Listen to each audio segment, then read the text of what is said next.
And welcome to Fantasy Football G, guys. I'm your host, Kat. We are going to talk about your Game Week 12's best defensive assets. We're also going to try and make sure that these assets are nailed because we are going into a highly congested fixture ticker going into this November-December period. So, without further ado, let's get into it.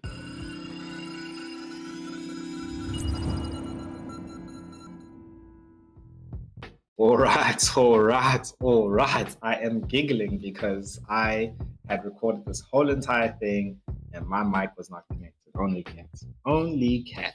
But guys, I love doing what I do, so let's go through it again.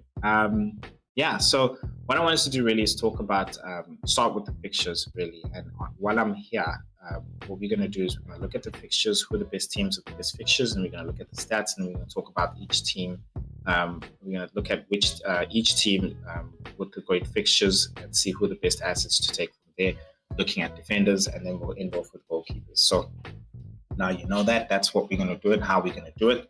So you can actually pick the best defenders for your actual team and in your Game Week 12 wildcard and making sure that they are nailed for this highly congested fixture ticker. So we're looking at Game Week 12 to 19 because between that period, there's going to be games in the midweek as well.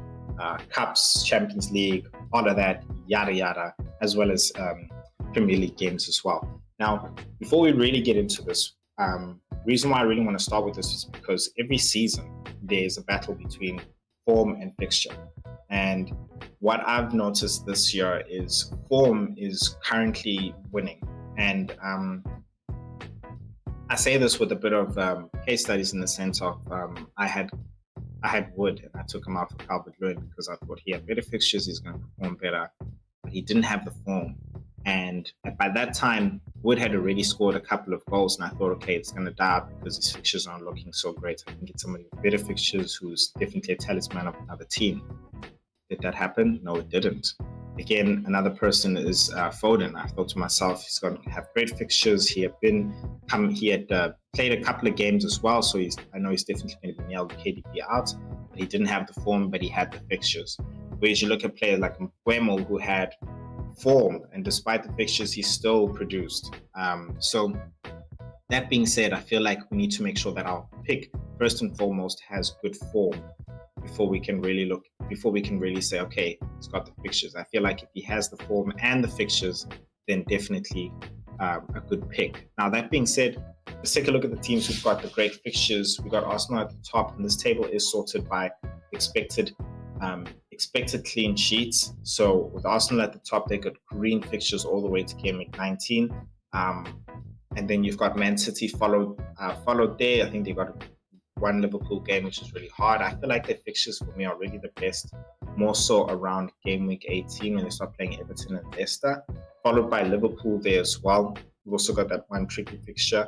I wouldn't call Man United a tricky fixture, but anyway, I'm around here, so we never know. Newcastle then also have some good fixtures as well. Isak is looking good, but we're talking about defenders here.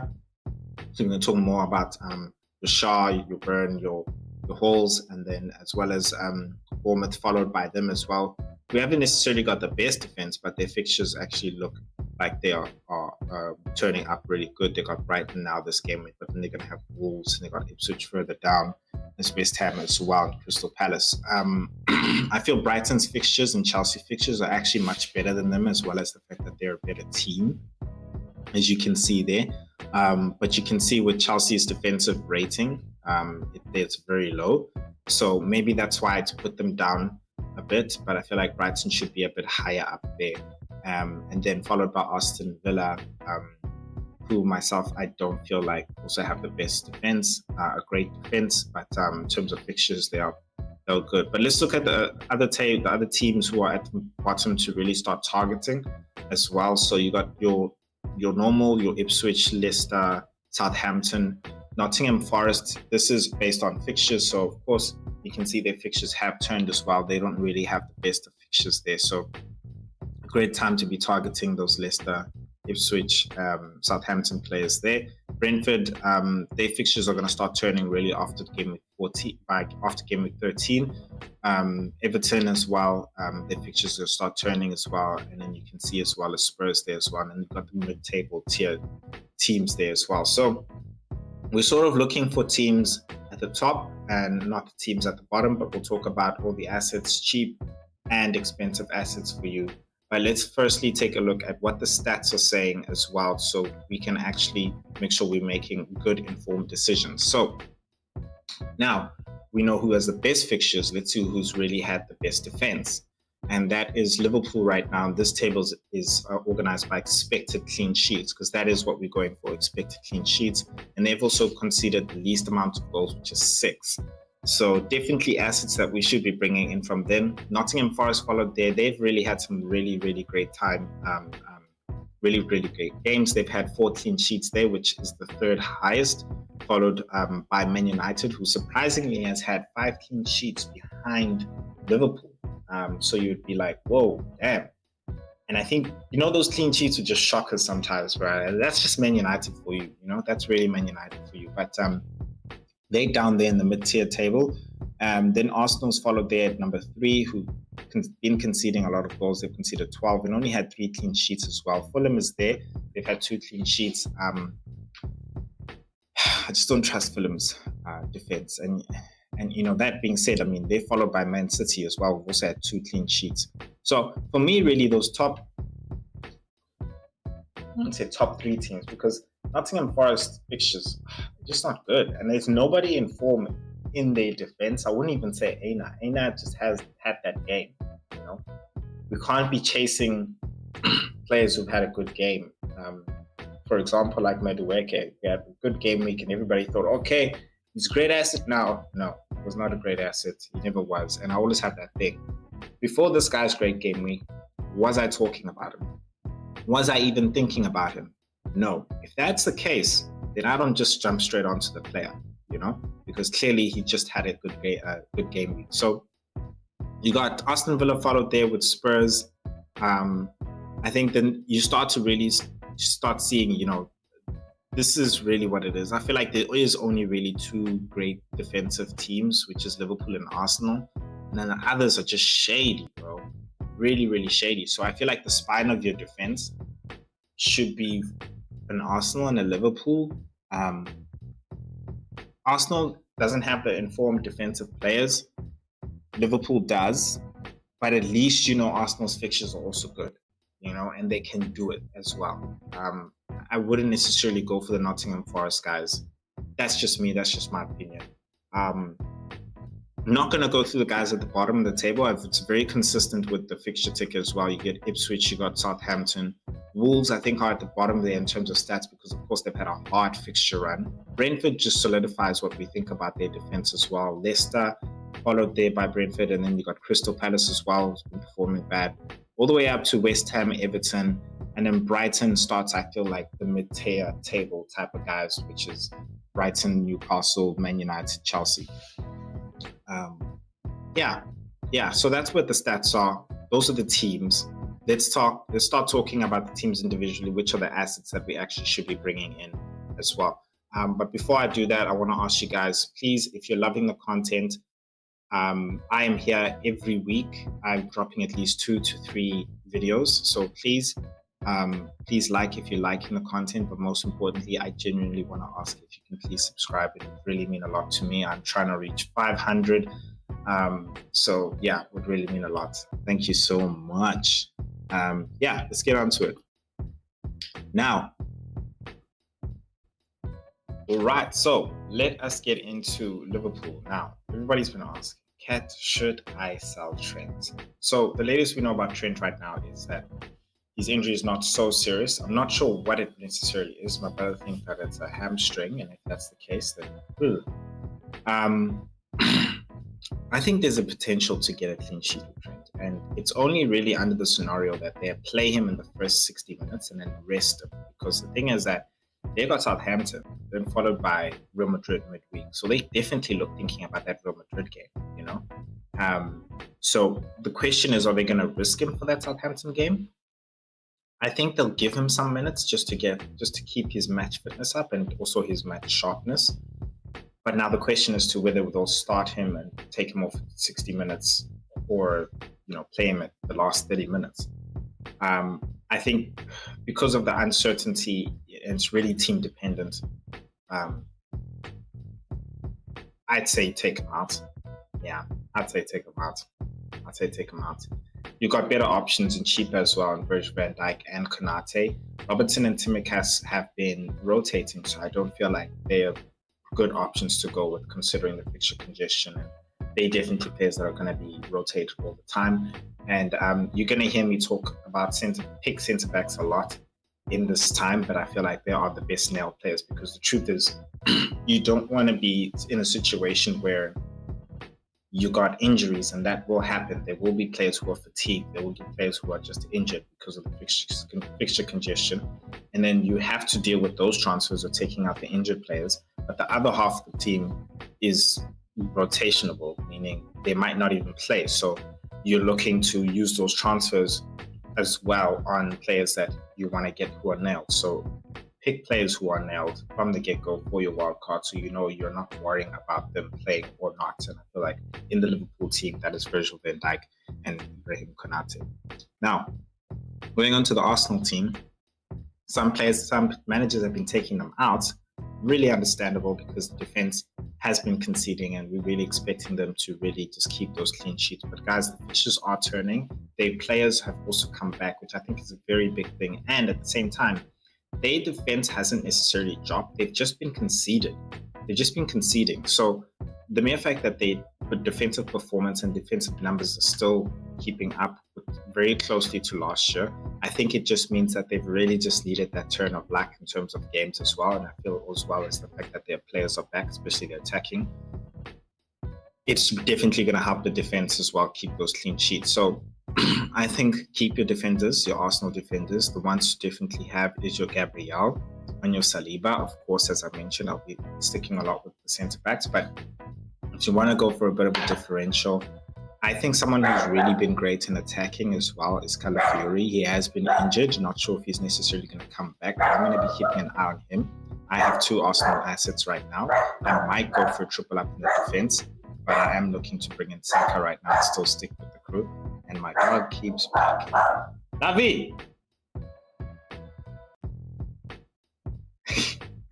I'm going to keep that one in. Sorry, guys.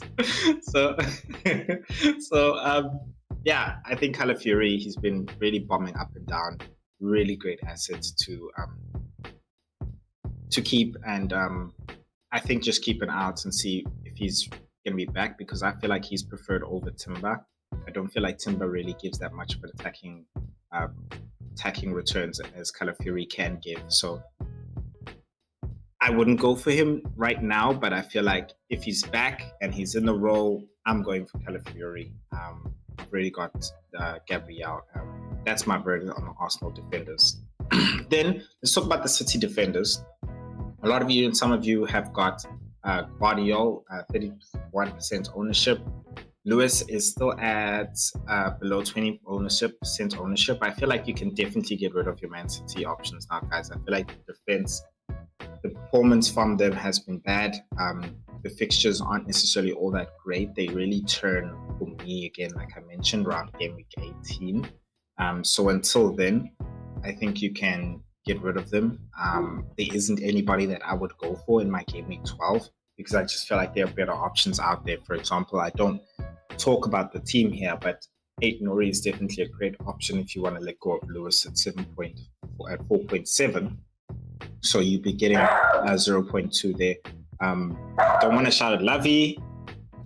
Please, bud. Let me finish, bud. I can't even close the door, guys. I can't. So that's my option. I feel like with Manchester City assets, I feel like you can get rid of them. I think you can get some, like from 6.3 there, you can definitely go down to a Konate or maybe even Virgil van Dijk, who I think is 6.3 there as well. So yeah, that's my verdict. I'm not even going to talk about the other guys because they're in and out, injuries and fatigue and stuff. So yeah. Next team, give us a bit of some cheaper options there. We've got Brighton. I feel like with Brighton, Stupinian's up there. The Fantasy Football Hub has used him, has got him as the highest predicted points. He has been playing some games, but he's just not the same as Stupinian that we wanted. He's the guy bombing up the left-hand side, putting in crosses, taking in shots. So for me, as well as the fact that, he didn't really have a great start at the beginning of the season, not really starting. I feel like Van Heck is really a better asset there. And I'm amazed that the points predicted between them is like by 4 points. But I feel like Van Heck is a better, cheaper option, as well as Dunk, I think for me would have been first. But he's coming off of injury, so I feel like just keep an eye on that for me, for yourself, and see if he's going to be back after this international break. But Dunk at 4.4 is a steal in these turn of fixtures, so I would be keeping an eye on that. Dioglu, I feel like he just had that great game week, and before that I wasn't thinking about him. Probably had two, and I'm not still thinking about him even now. I don't know. You guys let me know in the comments. Is he a player that we should be or I should be considering? But the Hub AI doesn't necessarily think so as well. I think he's prone to also rotation. So I would rather go for a Dunk here and a Van Heck over anybody else. And even a Feldman, I feel like are the better assets there to go for from Brighton. And that's really my verdict from Brighton. Then you've got your Chelsea defenders, who, for me, in this game week wildcard, I thought, let me just bring them up and just talk about them a bit. Chelsea's defense is dismal. No, they do have players who are locked, which is a Fofana and a Colwell. Gusto has been playing ahead a lot, even ahead of Reece James and Cucurella. So he's the third option, really, with the highest predicted points there above Colwell and Fofana.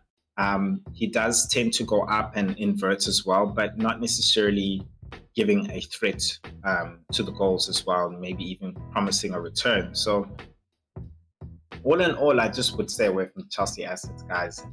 But if you're considering the ones, stick to either Colwell or Fofana for me.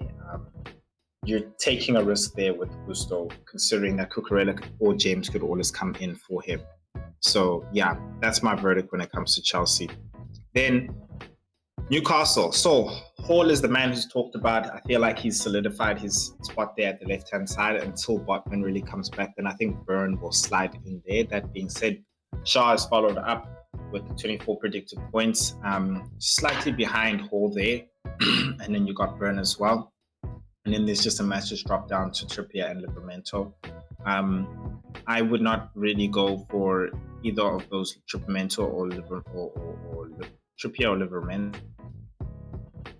So I feel like once Trippier's back, there will be that rotation. He wants to go straight in, but there will definitely be some rotation. I think the safer picks here, again, to go with here is more so Burn. I feel like he's got a lot of attacking threats. He's cheaper as well, 4.4.